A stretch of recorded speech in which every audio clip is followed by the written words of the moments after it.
Okay, good morning ladies and gentlemen. Welcome to your second lecture. This year's a little weird. Your third lecture will be tomorrow morning, even earlier. I hope to see all of you again tomorrow. Okay, first of all, thank you for everybody that already submitted the worksheets. I'll accept them until Friday afternoon. The second worksheet's already uploaded. The deadline is not set yet. It will be next week, Tuesday, midnight. Maybe that will be too tight. How long do you? When do you plan to start learning for the test? Wednesday next week. So Tuesday will be fine. If I give you a memo on Tuesday, it'll be fine. Okay, excellent. So part 2. Now we get to the difficult part. So what we did last time was the grammar of botanical names. How the names fit, masculine to masculine, feminine to feminine, so on and so forth. We did nominatives and genitives. Genitives for possession. The rule of agreement and the use of genitive. Those two. We spoke a little bit about stem forms and combining vowels, as in speedometer or liposuction. Liposuction, lip or fat, suction for suction, and the O is the combining vowel. You often need the combining vowel, so you have some basics. Okay, and we did plurals right at the end. Okay, this time, well, let's review some more. Some examples. I told you that every plant name on the slide is fair game for the test. So just to make sure you have enough to study, I don't want to insult your intelligence. Some more. These also featured in the worksheet somewhere. Salix babylonica, the willow tree. Candida domestica, Gladiolus aureus. I'll remind you, trees like Salix babylonica, feminine usually. Flowers, pretty dainty things like gladioli, masculine. That's why we have aureus or golden and babylonica or feminine, Babylonian. You've configured this out if you have a list of, say, aloes and mark the important case ending there. Aloe berfortensis. Okay, can't tell. Aloe melanacantha. Blackthorn. That A and the A in brevifolia tells you it's feminine. And aloe is a tree. Combretum, neuter, because it's microphyllum, erythrophyllum, the Zahiri is just a genitive. So if you have a list of different species in the same genus, usually it's quite easy to figure out the gender of the generic name. You just see which pattern of adjective is added to it. And there you go, you can bypass your dictionary. If you really don't know, use a dictionary. We'll look at dictionaries today. There. The pattern. Okay, so this time we look at the dictionary, we look at participles and prefixes and suffixes. I explained that words are made up of stem forms, combining vowels, and then prefixes and suffixes. We'll get to stem forms proper in the last lecture, tomorrow. Today we'll look at prefixes and suffixes. Okay, first a dictionary. Now your generic name for any species, plants or animals, is usually difficult to guess. It is often a Latin or a Greek name for that thing, as for instance, quercus. Quercus is just a Latin word for an oak tree. So all oak trees are now called quercus something. Quercus robur, quercus whatever. If you look it up in a dictionary, this is a huge Latin dictionary, it's about this size. You can find it online too if you like. All you really need to know is the name quercus and an oak, there by the Roman numeral 1. Oak tree, and there you know. Boom.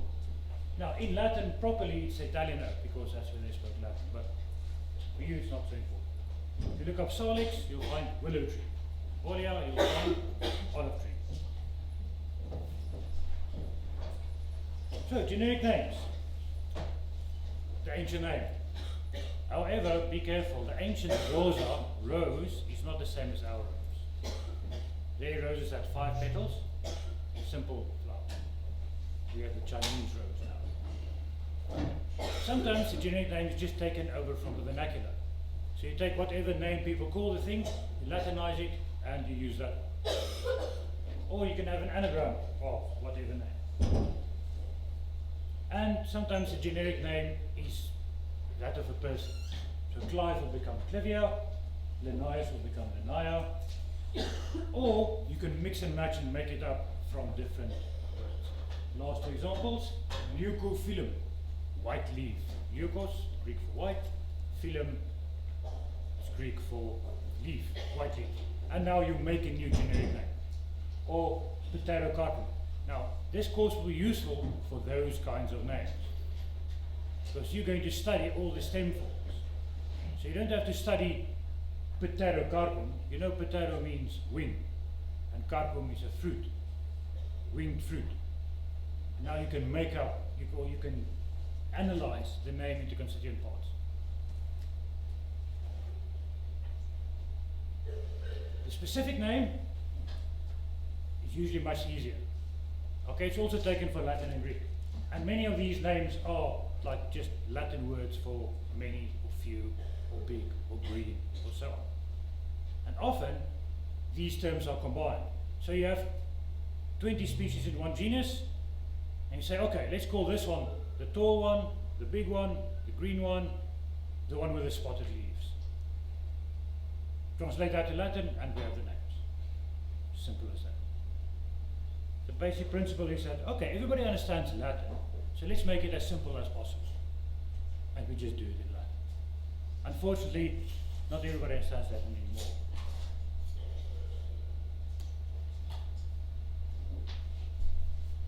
Okay, same slide explaining more or less the same. Okay, maybe just a note on modern words. You can say this is so-and-so plant of wood, and then wood would become woody of wood genitive. But in Latin you can also make it an adjective. We'll return to this when we get to adjectiviers at the end.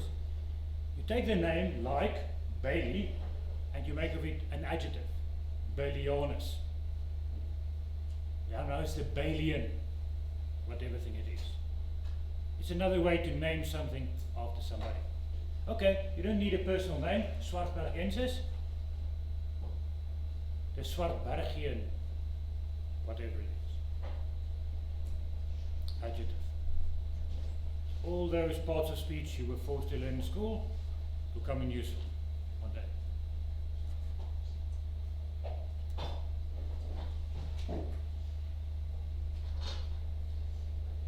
So, compounds and stem forms. There's the leucophyllus again, and densiflorus. I told you Latin to Latin, Greek to Greek preferably. So, leucophyllus, Greek, Greek. In Latin it will be albifilia,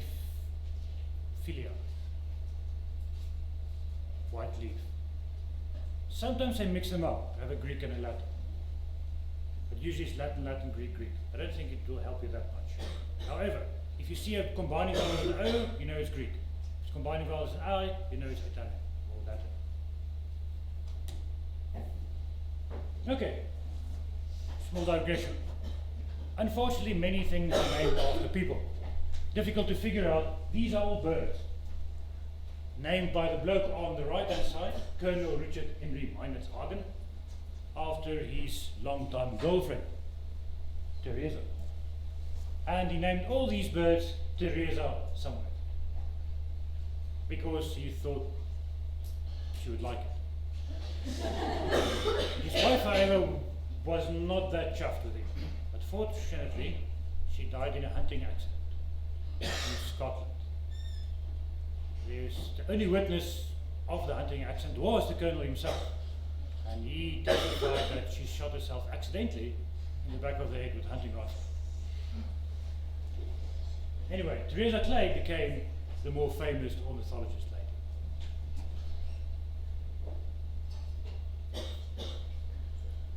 later. essential for you is a basic vocabulary, excluding personal names. Basic vocabulary, common nouns, common adjectives, common prefixes, common suffixes, and some numerals. This is what we're trying to teach you. Okay, but this is an ongoing process. So hopefully after the test you'll have a basic vocabulary. You'll know some colors, you'll know some sizes, stuff you see. You know the name for a leaf, for a tree, for a root, maybe. However, as you progress and you learn more and more plant names, you'll get more and more words. Once you know how to break up your plant names into its constituent parts, you'll be able to see, okay, there I see the white again, there I see the pig, or the one with the curly leaves. And so slowly you build up a database of common nouns and adjectives. And if your dictionary is big enough, you'll be like your professor. You'll just know everything. The truth is you don't really know everything. You just understand how everything fits together, and then you guess very accurately. Which is fine, just don't tell anybody you're guessing.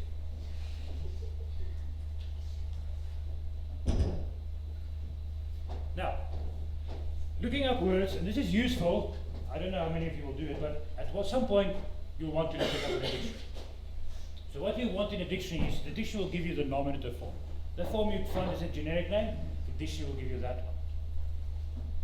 The dictionary will also tell you what pattern the adjective falls into. Does it work like Africanus? Does it work like Capensis? Which pattern does it fall in? The dictionary will tell you that. And the dictionary, in the case of nouns, will tell you if it's masculine, feminine, or neuter. Okay. A proper classical dictionary will tell you lots of other stuff too, you can ignore that. Example.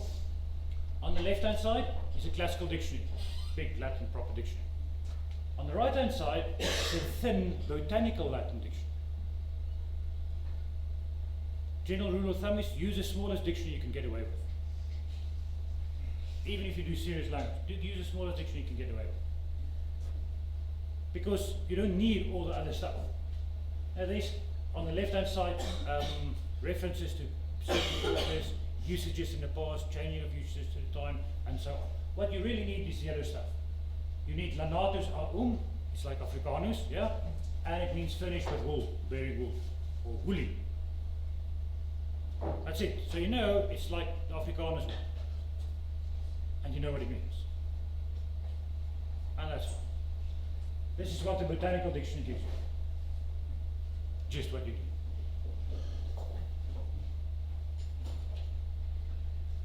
Okay, there's one like Capensis, mirabilis. Wonderful, marvelous. So it tells you mirabilis is masculine and feminine, will be the E. And the neuter will be the E. You have one of those, as in Capense. And it means marvelous. Cool.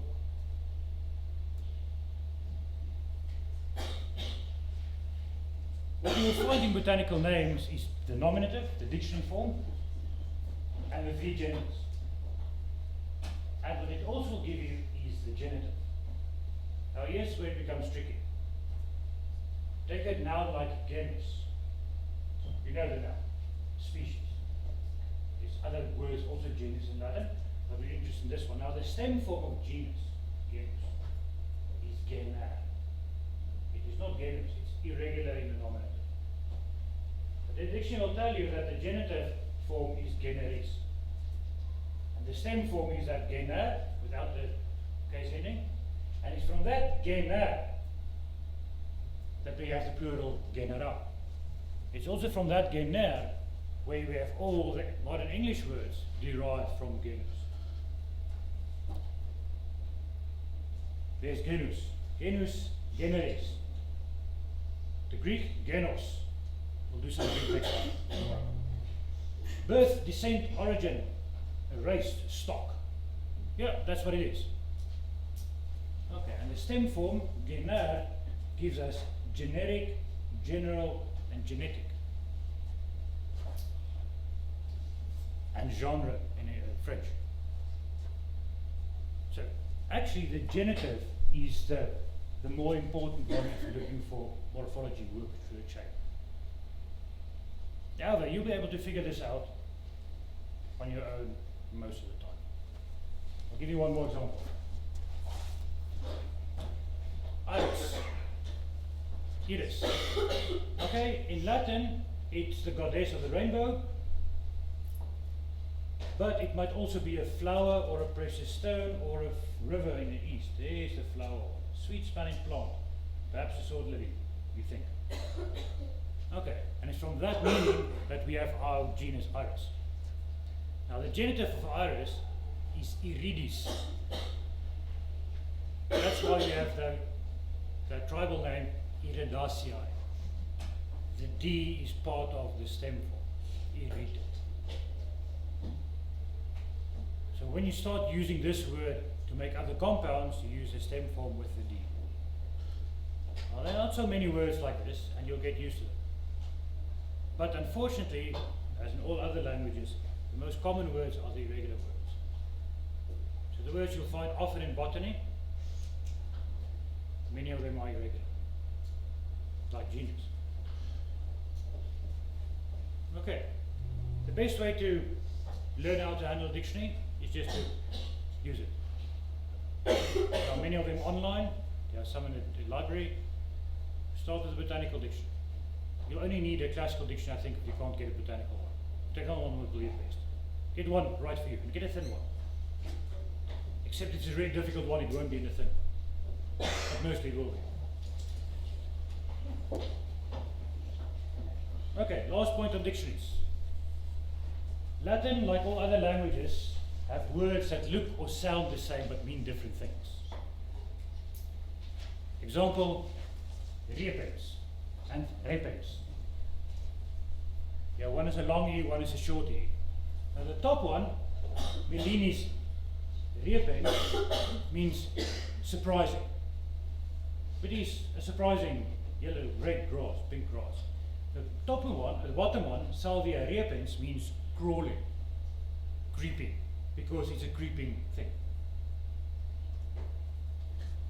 What makes it even harder is Latin is inflected. So, if you look up repens in the dictionary, it will tell you there's a one with a long E and one with a short E. And the short E one is a sudden, hasty, unexpected, unlooked for. Oh, it's that one. But the other one is a participle from repo, the verb. Okay, so you go look at repo, boom, there's repo. To creep, to crawl. So it's from that one. Okay. I'm going to use this participle now for the next one. We find participles in botanical nomenclature often. Because lots of plants and animals are named after stuff they are doing. And the verb you use in language for stuff you are doing is participles. As in are doing. That's a participle. Periphrastic phrase. So, recap, participles from high school. Drink, drinking, drunk. Verb, present participle, past participle. Drinking, you are busy drinking. Drunk, you had already drunk. Something completed action in the past. In botanical nomenclature, drinking, present participle, the creeping one. The one growing up walls. That one that poisons animals.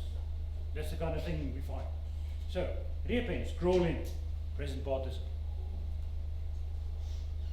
Example, cotyledon, Barbei, the one named after Barbei, orbiculata, the one with the orbicular shaped leaves, and the pendens, the hanging one.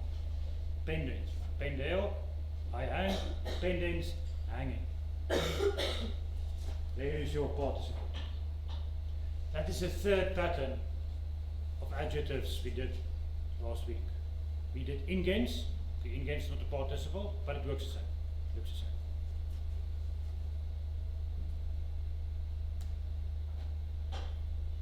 Okay, before we move on to prefixes, do you have a vague idea where to get information from a dictionary? Try it. It's not so difficult. Many of you possibly tried it for the first worksheet. For this, I hope you bookmark those pages for the second worksheet. Because you'll do more or less the same stuff, just slightly higher level. No, this is part of the course. If you have already bookmarked a nice botanical dictionary, you'll use it for the rest of your studies, and even if you become a botanist.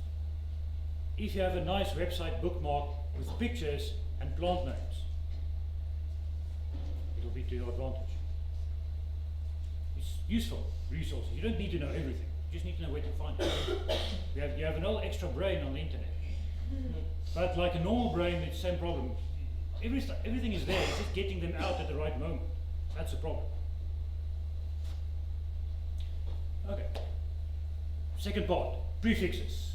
So we can make up words from stem forms and combining those, but we can modify their meanings with prefixes. Now, prefixes are nice and easy, it's like the English ones, and you already know a lot of them. Like bispinosa, binoculars, bicycle, two. Bisexual. Okay, in plants we get more than two. We get 6. Hexalogous. You did organic chemistry. You'll know it from organic chemistry. Hexalogous explains itself. Monopetalis, 1 petal. It's really straightforward. In fact, if you see that plant, you'll probably be able to pick it out. So nice and descriptive. Okay. Anti, a, para, kata, Greek and Latin mixed together. Botanical Latin, do not discriminate. So, in the appendix uploaded onto the website, I have lists of all these things. All the prefixes and suffixes and all kinds of stuff I think will be the most useful for you. It is probably the smallest botanical dictionary you'll find. It's small because I thought, okay, I can't give them too much. And besides, I'm not going to type everything out. So it's all the most useful ones. It's a nice place to start, just for a quick look. Alright, this is copied from there. 2 points on prefixes. The last letter of the prefix often changes depending on the first letter of the stem form to which you add it. As in co or com. That form will change depending on the next word. I have some examples just now. First point. The second point is that some of these prefixes are intensifiers. They don't really have a kind of meaning. So, some examples. Cooperation, collection, conglomeration, correction. It all means with. But the last letter changes depending on the next one. Collection takes an L. Conglomeration, normal N. Correction, change to R. The same with irrational or improper, the N becoming. You know about this kind of linguistic thing. Okay, that's the first thing. Second thing, if you have a word, maybe I have a, yes, no. Let's skip forward. Some of these prefixes are intensifiers. If you say something is inflammable, it means it's really flammable. It doesn't mean it can't burn. If something is invaluable, it's really valuable. It doesn't mean it can't burn. But if somebody is illiterate, it means it can't read. Not read. So a few of these, and they're marked in your list, are intensifiers. Most common one you will find is the para one, as in peroxide. Lots of oxygens. It's an intensifier. But you also get perennial, through the year. Per, through, usually.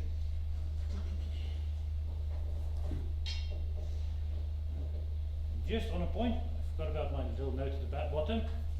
The reason why prefix is spelled with 1 F and suffix with 2. Okay, because the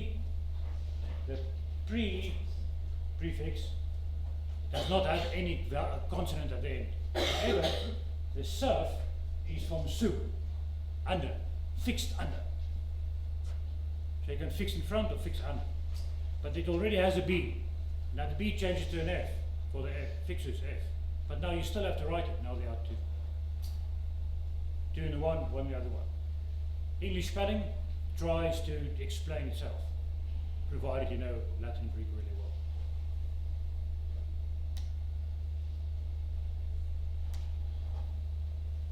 Okay, other nice prefixes. I call them prefixes, you can also call them stem forms. For numbers. Numbers is useful for you. The lists are there. I think I extended the list in the appendix. Okay. Use even more numbers. Mostly you use 1, 2, and 3. 5, 7, and 10. That's usually what we get. So there's the numeral: unos, duo, tres, quator, quinque, sex, septem, octo, novem, decem. However, if you make it a prefix, it changes slightly. You have uni, un, and the combining vowel technically.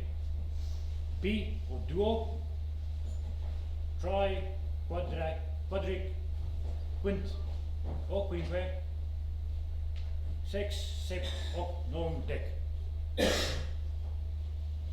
Straightforward enough, and the Greek equivalents. I don't know why they are both Latin and Greek systems, but it's easy enough, I think. Yeah, the Greek is used for organic chemistry, mostly. And some examples: euphorbia, heptagona, tetragona, pentagona. Yeah, the guy describing them just got lazy. That's the one with the 7 angles, that's the one with the 4 angles, and that's the one with the 5 angles. Okay, here we go. No problem.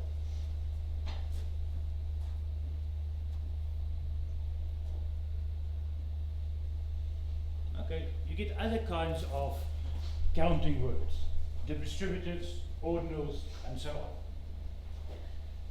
So, 1, 2, 3. I spared you the grammar talk at the top. If you want to say once, you have mon. If you want to say twice, you have di on the second column.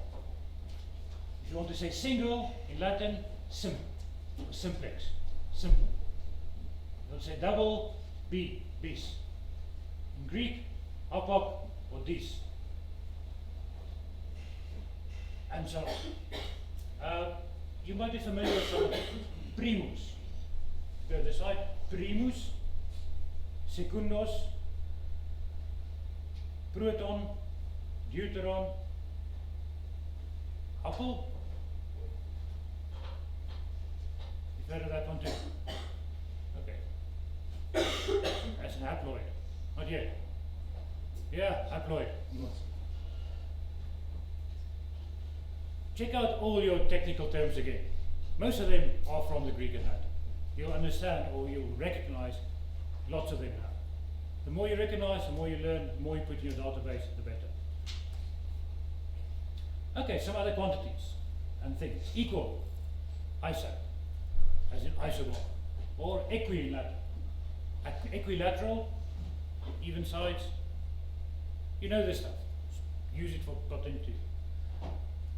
Olig or oligo, that's a combining vowel for little or few, bulky, and poly, as in politician.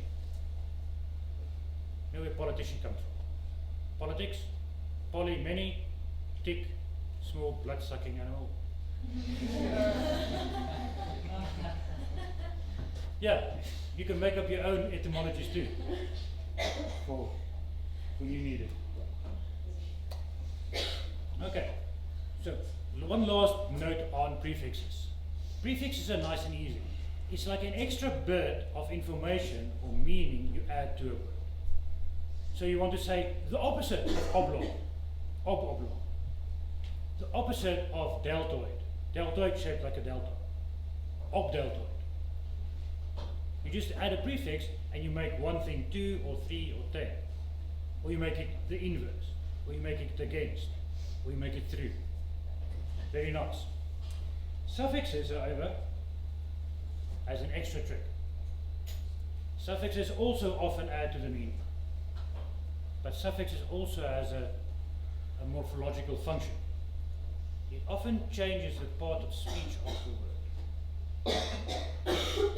So if you have a noun and you want to make from the noun an adjective, you do it with a suffix.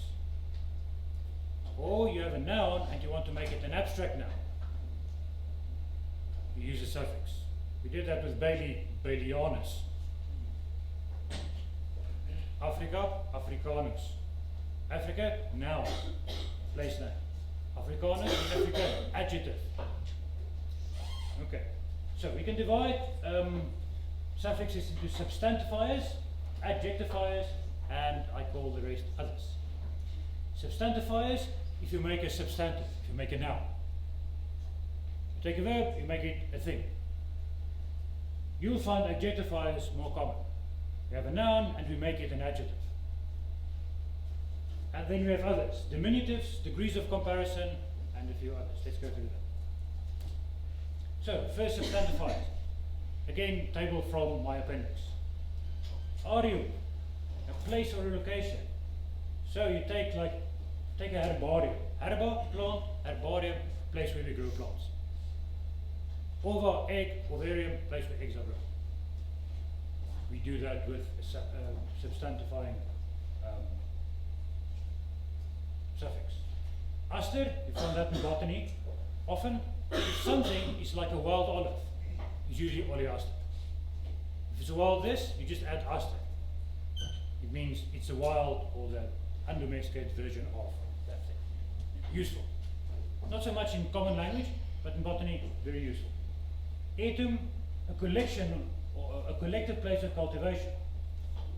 An oakery, a quercetum. We do the same in English. A oakery, a place where herbs are grown. In Latin, quercetum. Arboretum, place where trees are grown. There are loads of these, and they're difficult to study.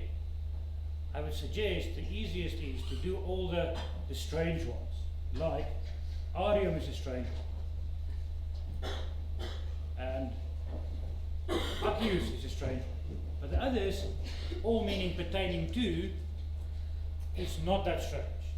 Pertaining to, it means that we just use this suffix to make an adjective from something. So the meaning is quite obvious. Maybe I have another nice example. Oh, there we go. Coricium nigrescens. That escens at the end, it's becoming dark. Niger, dark, nigrescens, becoming dark. Purpurea, purple, it's a noun. Purpurea, purplish, adjective. Gigantea, this is how you find them at the end. Maybe I should just note here. The last syllable of these suffixes are, of course, the case index. So, accius, that us would change depending on the gender of the generic noun. Well, here's some useful ones. Oides. Oides, looking like, almost. The oid. Arachnoides, like a spider's web, looking like a spider's web. And the same with oideus. Olentus, or olentus, abundance, or characteristic growth, way of growing. These are those that will stick in your memory most easily. Start with those. So this is the general suffixes. More specifically, more particular, are diminutives and degrees of comparison. Trappen van vergelijking. This is useful for botany specifically, because if you have like 20 species in a genus, one will be bigger than the other one will be fatter than the other one. So you need words for fatter, bigger, greener, darker, taller. And you probably need a word for the tallest or the biggest. So you describe 20 species, then you discover another 5. The one you called big in the first one is suddenly not big anymore. So now you need a new name, so you call the next one bigger. And you have one more chance. If you have one even bigger than that, you can call that one the biggest. So what happens if you discover another one that's even larger than the biggest one? No, you call it gigantic. No, wait, call it enormous first. Just in case you need the gigantic next to it. This is how names are made.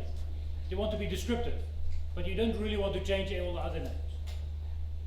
So, degrees of comparison, Afrikaans, we just add er or st. In English, er or est. In Latin, eor or eus. Eor, masculine, feminine. Eus for neuter. And in the superlative, isimus, as in bellissima, the most beautiful. Latus, wide. Latior, wider. And latissimus, the widest. Odoratus, reeking, smelling. Odoratior, more smelling, more fragrant. Odoratissimus, the most fragrant. These are easy to spot, if you know the system. Tamarix ramosissima, the most branchy one. Ramos, branch, ramosissima, the most branchy one. Candidissima, the whitest one, or the most shining one. They're just another Gyrodopsis. There are loads of Gyrodopsis. And they look different because they have different colored flowers. So many of them are just named after the color of the flower. So you have one that is shining white, Candida, and you have one that's slightly whiter and more shining, Candidior, and then you have this one. I hope they don't find one that's even more shining, even more white.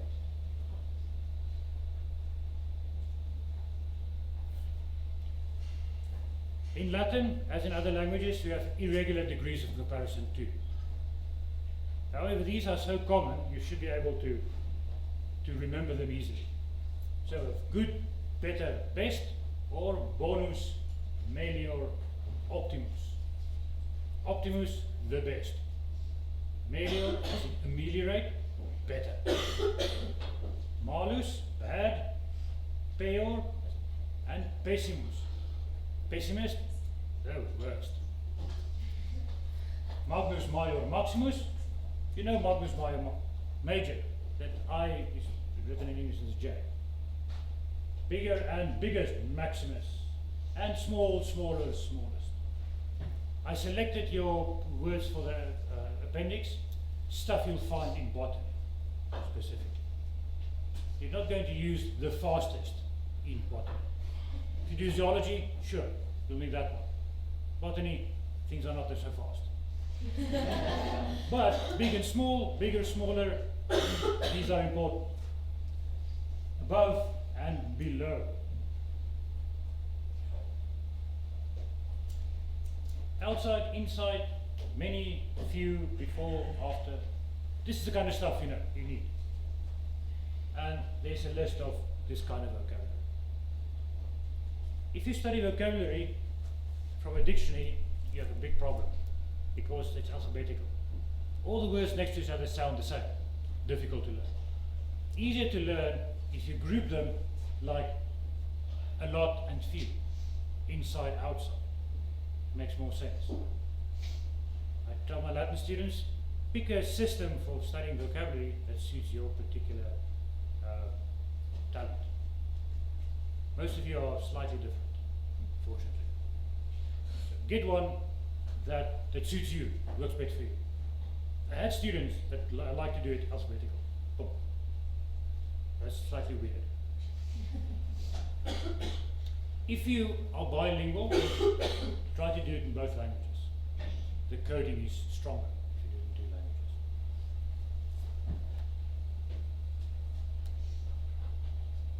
languages. Okay. Lastly, this is where you find the stuff. Names of taxa, for instance. These are substantifiers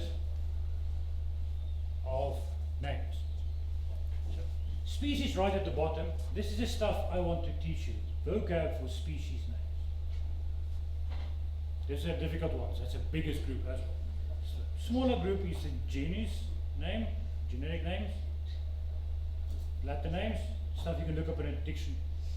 Now, when you name families, you take, well, some of them have their own names, but mostly they take one of the genera inside that family, and that's representative, and they add a suffix to it, ACI, looking like or pertaining to, and they add it to that specific genus, as in Magnolia ACI.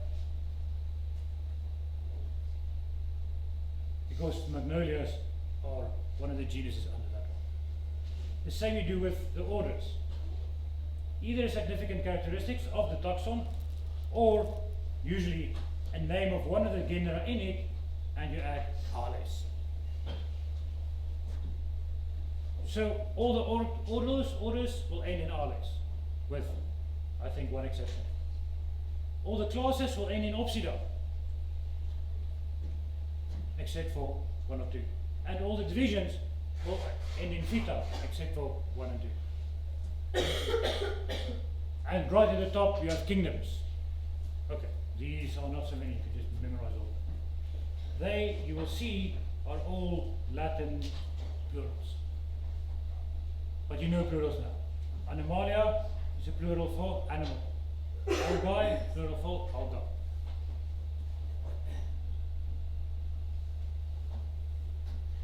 Do you feel you're slowly getting a grip on the system behind the names?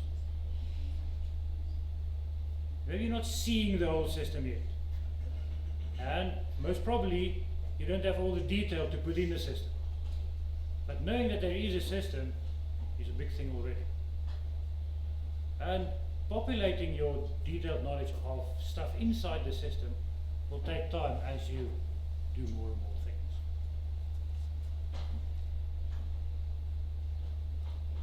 Before I let you go, just quickly like to mention worksheet 2.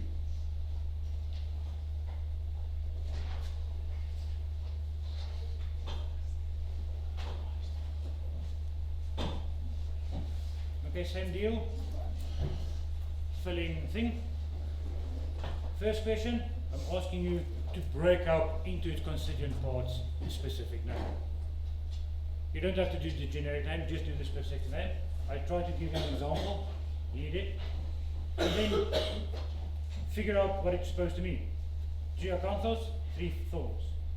You don't have to do Afrikaans and English, pick one. If you mix them up, that's okay. I'll take that. We have a little section on meaning guessing. Meaning guessing is important. If you're good at guessing, you'll do well. If you're not good at guessing, study harder or become luckier. Which is more or less the same thing.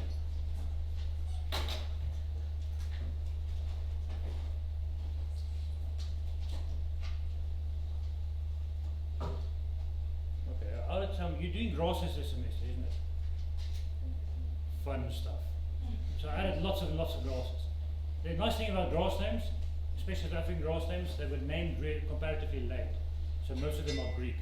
So you have these huge, nice names. It's difficult to pronounce. Okay, I also added a few questions on general botanical technical terms, because these are also from Latin and Greek. So give them a whack. Infraspecific, not too difficult to guess. Acrophilus, not so bad. You can break them up too on your own if you like. And of course there's a question on substantifiers. There we go. Last note on the worksheet. In this question, for instance, I'm not asking you to break up into constituent parts, but these words are fair game for the test. So I might ask you to break retroflexa up into constituent parts. From retro and flexa. Flex. This will all form part of your vocab. Okay. PowerPoint's already uploaded on the website. The video of the lecture will also be on those links you have received. If there are no questions, I'll see you tomorrow morning. Oh, we have one, yes. I just want to make sure about the due date of the second assignment. Is it next week Tuesday? Next week Tuesday midnight. I'll put it on the website as well. Yes. Are we allowed to use a dictionary in the test? No, no, no. The test will only ask you stuff you already did for a worksheet or that appeared on one of the slides. In real life, of course, everything is fair game, as is a dictionary.